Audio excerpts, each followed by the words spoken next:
Bienvenidos a un nuevo episodio de Cómo imitar la vida de los santos.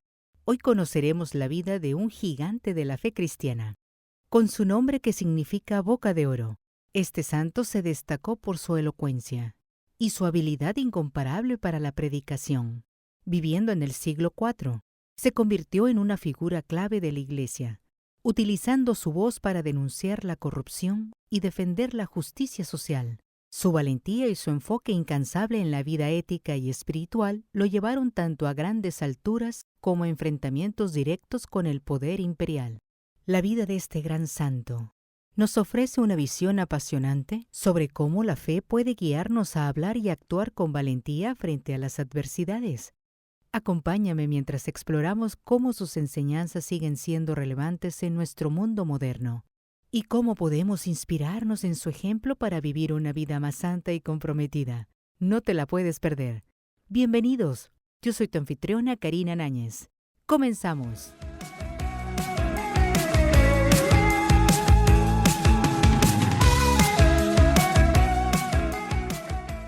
San Juan Crisóstomo, patrono de los predicadores. A este santo arzobispo de Constantinopla, la gente le puso el apodo de Crisóstomo, que significa boca de oro, porque sus predicaciones eran enormemente apreciadas por sus oyentes. Es el más famoso orador que ha tenido la Iglesia.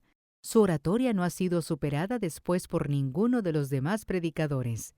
Nació en Antioquía, Siria, en el año 347. Era hijo único de un gran militar y de una mujer virtuosísima, Antusa, que ha sido declarada santa también. A los 20 años, Antusa quedó viuda, y aunque era hermosa, renunció a un segundo matrimonio para dedicarse por completo a la educación de su hijo Juan. Desde sus primeros años, el jovencito demostró tener admirables cualidades de orador, y en la escuela causaba admiración con sus declamaciones y con las intervenciones en las academias literarias.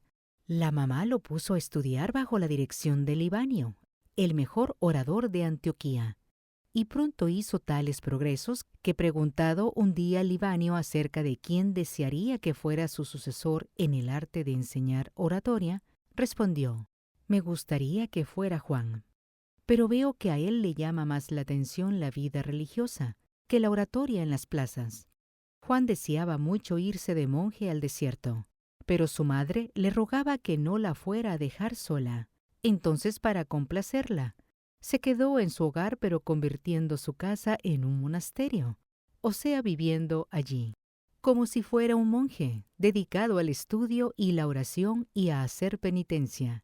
Cuando su madre hubo muerto, se fue de monje al desierto, y allá estuvo 6 años rezando, haciendo penitencias y dedicándose a estudiar la Sagrada Biblia. Pero los ayunos tan prolongados, la falta total de toda comodidad, los mosquitos y la impresionante humedad de esos terrenos le dañaron la salud, y el superior de los monjes le aconsejó que si quería seguir viviendo y ser útil a la sociedad, tenía que volver a la ciudad, porque la vida de monje en el desierto no era para una salud como la suya. Al llegar otra vez a Antioquía, fue ordenado de sacerdote, y el anciano obispo Flaviano le pidió que lo reemplazara en la predicación, y empezó pronto a deslumbrar con sus maravillosos sermones. La ciudad de Antioquía tenía unos 100,000 cristianos, los cuales no eran demasiado fervorosos. Juan empezó a predicar cada domingo, después cada 3 días, más tarde cada día y luego varias veces al día. Los templos donde predicaba se llenaba de bote en bote. Frecuentemente sus sermones duraban 2 horas, pero a los oyentes les parecía unos pocos minutos, por la magia de su oratoria insuperable. La entonación de su voz era impresionante. Sus temas siempre tomados de la Sagrada Biblia, el libro que él leía día por día y meditaba por muchas horas. Sus sermones están coleccionados en 13 volúmenes. Son impresionantemente bellos. Era un verdadero pescador de almas. Empezaba tratando temas elevados y de pronto descendía rápidamente como un águila hacia las realidades de la vida diaria. Se enfrentaba enardecido contra los vicios y los abusos. Fustigaba y atacaba implacablemente al pecado. tronaba terrible su fuerte voz contra los que malgastaban su dinero en lujos e inutilidades, mientras los pobres tiritaban de frío y agonizaban de hambre. El pueblo le escuchaba emocionado, y de pronto estallaba en calurosos aplausos o en estrepitoso llanto, el cual se volvía colectivo e incontenible. Los frutos de conversión eran visibles. El emperador Teodosio decretó nuevos impuestos. El pueblo de Antioquía se disgustó y por ello armó una revuelta y en el colmo de la trifulca derribaron las estatuas del emperador y de su esposa y las arrastraron por las calles. La reacción del gobernante fue terrible. Envió su ejército a dominar la ciudad y con la orden de tomar una venganza espantosa. Entre la gente cundió la alarma y a todos los invadió el terror. El obispo se fue a Constantinopla, la capital, a implorar el perdón del airado emperador, y las multitudes llenaron los templos implorando la ayuda del Dios del cielo.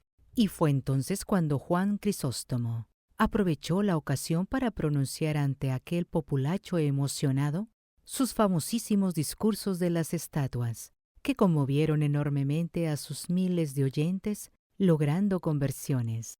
Esos 21 discursos fueron quizás los mejores de toda su vida y lo hicieron famoso en los países de los alrededores.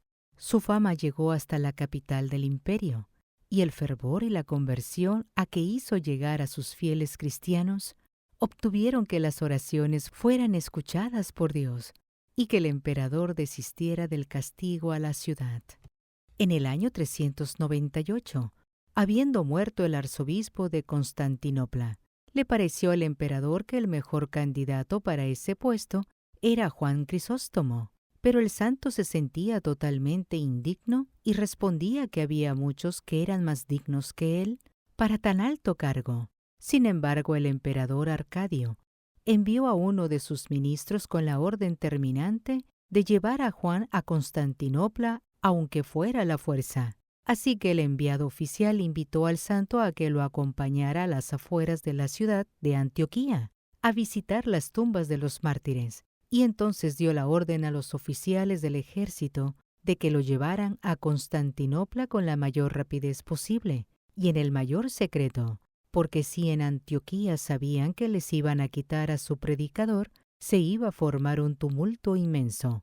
Y así fue que tuvo que aceptar ser arzobispo. Apenas posesionado de su altísimo cargo, lo primero que hizo fue mandar quitar de su palacio todos los lujos. Con las cortinas tan elegantes fabricaron vestidos para cubrir a los pobres que se morían de frío.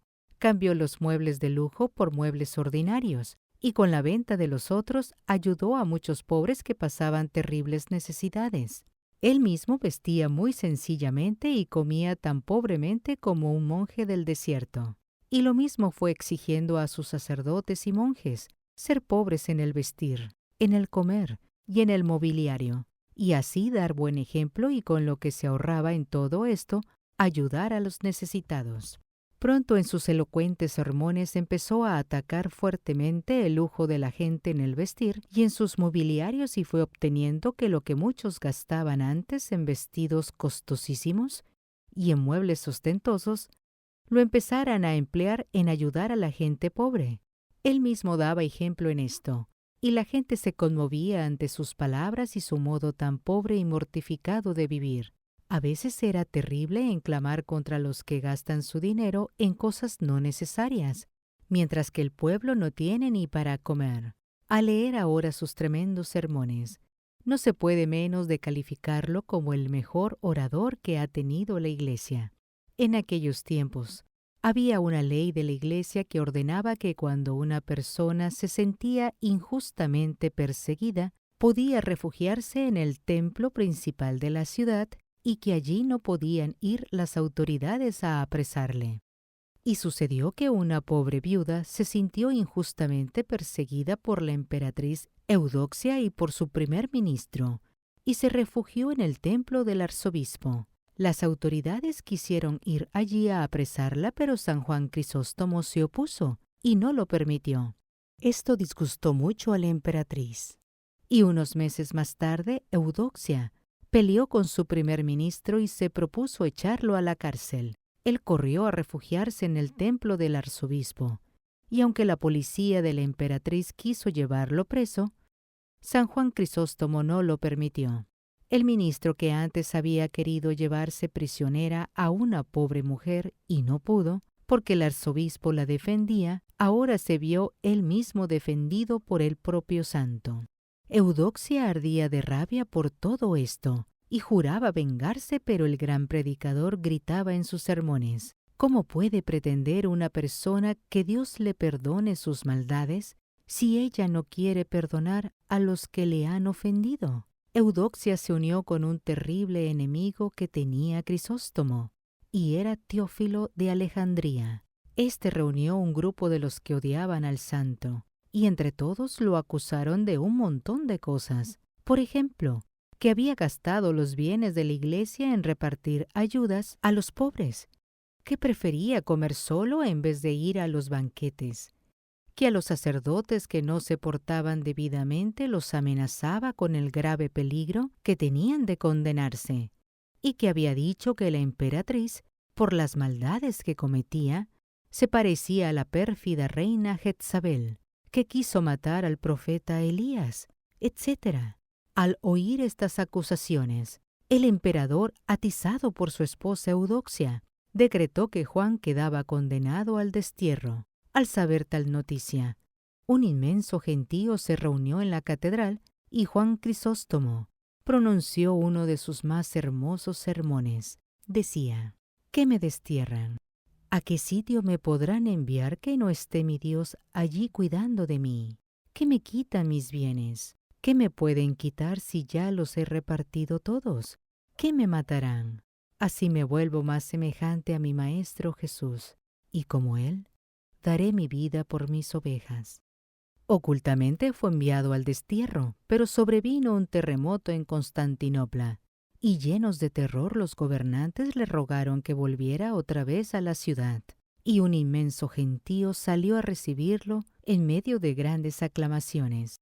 Eudoxia, Teófilo y los demás enemigos no se dieron por vencidos, inventaron nuevas acusaciones contra Juan, y aunque el Papa de Roma y muchos obispos más lo defendían, le enviaron desterrado al Mar Negro. El anciano arzobispo fue tratado brutalmente por algunos de los militares que lo llevaban prisionero, los cuales le hacían caminar kilómetros y kilómetros cada día, con un sol ardiente, lo cual lo debilitó muchísimo. El 13 de septiembre, después de caminar 10 kilómetros bajo un sol abrasador, se sintió muy agotado. Se durmió y vio en sueños que San Basilisco, un famoso obispo muerto hacía algunos años, se le aparecía y le decía: «Ánimo, Juan, mañana estaremos juntos». Se hizo aplicar los últimos sacramentos, se revistió de los ornamentos de arzobispo, y al día siguiente, diciendo estas palabras: «Sea dada gloria a Dios por todo», quedó muerto. Era el año 404. Eudoxia murió unos días antes que él, en medio de terribles dolores. Al año siguiente, el cadáver del santo fue llevado solemnísimamente a Constantinopla, y todo el pueblo, precedido por las más altas autoridades, salió a recibirlo cantando y rezando. El Papa San Pío X nombró a San Juan Crisóstomo como patrono de todos los predicadores católicos del mundo. Que Dios nos siga enviando muchos predicadores como él. Gracias por acompañarme el día de hoy. Espero que la historia de este gran santo te inspire a buscar la justicia y a vivir con valentía, al igual que lo hizo él con su boca de oro. Cada episodio que se comparte aquí en Cómo imitar la vida de los santos es una oportunidad para transformar nuestras vidas, inspirándonos en los ejemplos de aquellos que han caminado antes por caminos de fe y compromiso. Si te ha gustado este episodio y quieres seguir explorando las vidas de otros santos extraordinarios, no olvides suscribirte al canal y dar like a todos los videos. Además, invita a tus amigos y familiares a unirte a esta gran comunidad. No te pierdas los próximos episodios. Yo soy tu anfitriona, Karina Náñez. Hasta la próxima.